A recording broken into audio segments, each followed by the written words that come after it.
Hello everybody, welcome back to another video, and today we're going to be reviewing the classic film that I know a lot of people have been wanting me to review for a long time. I imagine you have, if you're in the horror genre. So, I wanted to cover the Halloween franchise because I started the Saw franchise, but I realized it's a pretty big jump from the slasher films we've been covering for the past 2 months. So I thought, to get us through November, let's cover all the Halloween films. So, the difference is, Michael Myers, I think, is a great slasher villain. Probably the greatest, besides Freddy Krueger and me. Or tied with Jason. But I really only enjoy about 6 of these films in total, really. A lot of the other ones I just feel mad about. But the ones I enjoy, I really enjoy, and I feel like I'm really passionate about. And for this original, it's one of the most inspirational films for me. So let's just get right into it.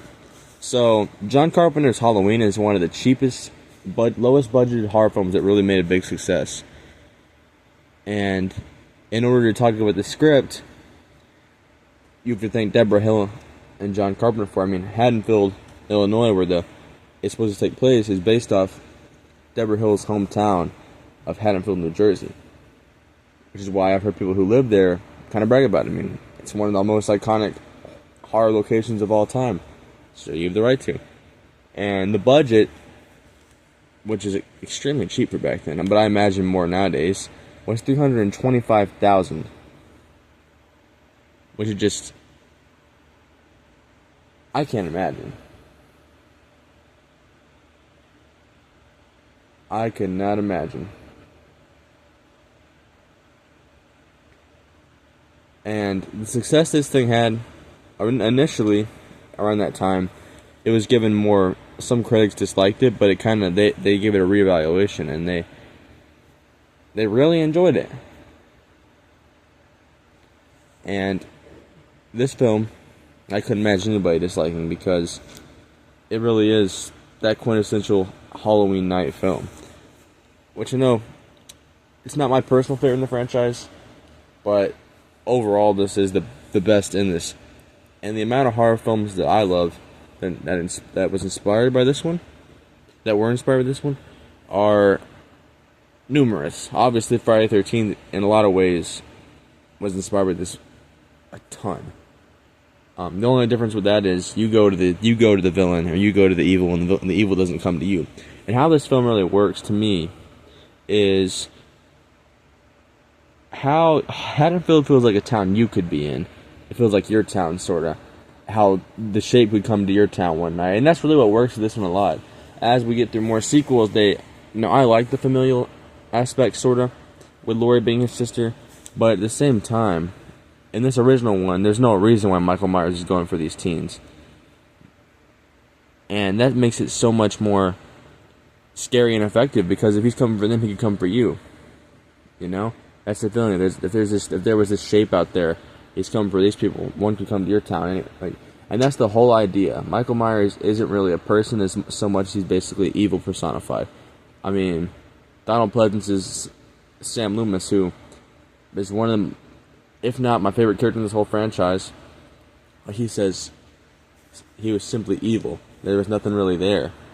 And how he flips out and kills his sister at the beginning, it just shows that Michael had a good life growing up and stuff, but he just flipped out of nowhere.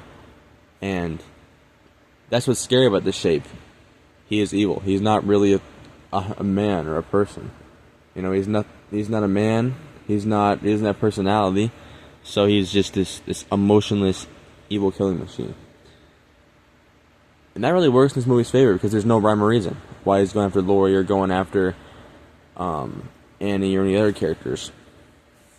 So, let's get into Michael Myers, the person who betrayed him, which you probably know most in this film. It was Nick Castle, who was the first of many actors who went on to play Michael Myers through these films, with the newest being James Jude Courtney, I believe, for the Halloween Blumhouse trilogy.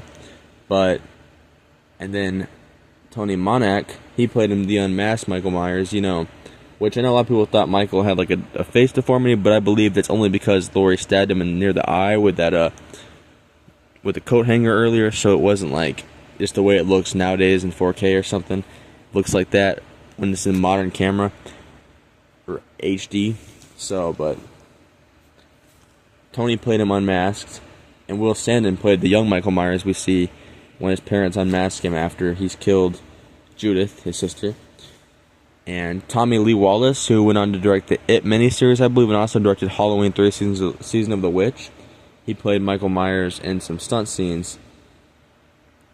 And James Winburn, he also played him in some stunt scenes. And obviously, our lead protagonist in this film is played by Janet Leigh's daughter, Jamie Lee Curtis, who's her own famous Hollywood actress in her own right. But at this point, her mother was legendary, being in Alfred Hitchcock's Psycho, which I've talked about that film before whenever we talked about Tina's death in Nightmare on Elm Street. I mean, I always get back to Elm Street somehow, favorite franchise, but So, and I'd argue now, most people view Jamie Lee Curtis as more influential even than her mom was. And she's not my favorite final girl, but I can definitely see why she's the favorite, because she really comes into her own towards H2O. She's great in this film, though. It's a shame Halloween 4 killed her off, in this timeline at least, because Halloween, as you learn as we get through this, Halloween has so many different timelines, different routes. It's not like really straight continuity. So, and John Carpenter, even after this film, has made he made the greatest remake of all time, The Thing, which I'm going to cover eventually. And he made The Fog. And let's just talk about that score. The iconic, that's part of what makes this film scary. Not only is it Michael Myers' design, this emotionless mask, but that score, the iconic Halloween score that John Carpenter, because he's a composer too, and that's the coolest part. I believe it's a 10-note pattern in eighth notes or something. It's something like that for the actual score. But it's one of the most iconic, maybe the most iconic horror score, probably is. And then there's the Shape Stalks Again score, which I really like, which is the one where Michael's going after Laurie at the end of the film. But yeah, let's talk about the plot. So we open on one of my favorite shots from the whole. We get this POV shot of young Michael, bringing a knife up after he sees his sister's boyfriend leave. He stabs her. His parents find him out, and he's, he snapped, and it's like that's what some earlier you can't really explain it. And then after this, we meet Michael escapes, and he drives back to Haddonfield. And which some people view that as a plot hole. I really don't, because maybe he learned. I mean, he's kind of a supernatural entity, not really. At least in his original one, he's not really supernatural. But some of the best scenes in the film are that scene whenever Laurie is at the top of the stairs and Michael's mask slowly lightens up. You can see him coming out of the darkness right behind her. There's the Ghost Bob scene whenever Linda shows him her tits, and he shows up and kills her. Once he takes off the ghost outfit, or strangles her with the phone line, or the phone cord when she tries to call for help, and Laurie thinks she's just making noises. So Bob's death is probably the most iconic, when Bob gets the beer and Michael holds him up against the wall with a knife, which the strength he needs to drive it all the way through him and then support his body through the wall. And then we have I love the end of this film, the very ambiguous ending. I shot him 6 times. Loomis shoots Michael 6 times, and he lands in the backyard. But when they look back down at him, he's gotten up and moved, which is the first telling that he really is superhuman. At least, even if he's not supernatural, he has some superhuman healing ability or something like that. And the impact this film has had, and I'll tell you why I think this film is scary for those reasons. The emotionless look of the mask, which was a William Shatner mask they painted white. The emotionless look to Michael, the way he just could be anyone's town. There's a guy like him that could be around someone's town. The score leads to why this film is very iconic, and the poster, that pumpkin. And if you look closer, you can see some kind of I've never been able to tell the hidden image, but if you look at it, you can it looks like a hand holding a knife or something. inside the pumpkin as the film's opening. And even the poster's iconic. Probably my favorite in this whole franchise, one of the most iconic ever in the horror genre. Maybe not as iconic as the original Nightmare on Elm Street, but still very iconic. And even though I don't love this franchise, like I love Nightmare on Elm Street and Friday the 13th, I still love Michael Myers. I think he is an iconic horror character, and the reason I feel like these films are never really going to die.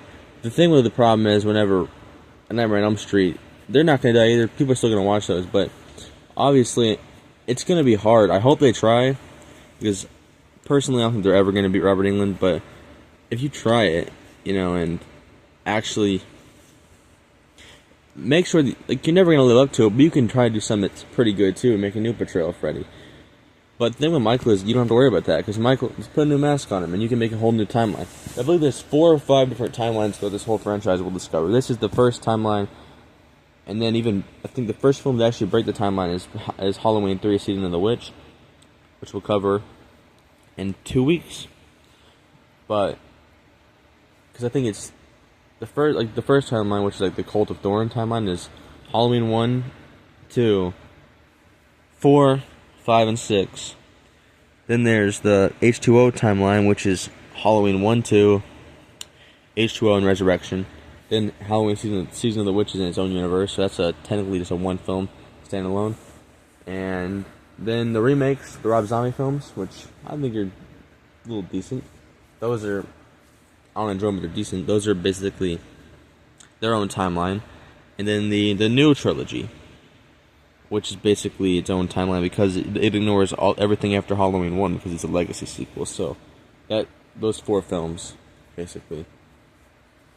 So just a very convoluted timeline, but I'll explain it more as we get through the films.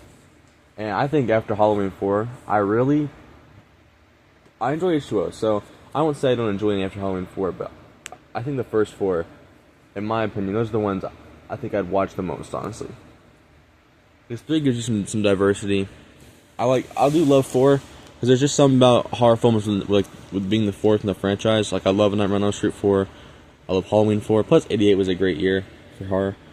And it was a great kind of return to form. I love Season of the Witch, but when it's Michael Myers, I think we want that more.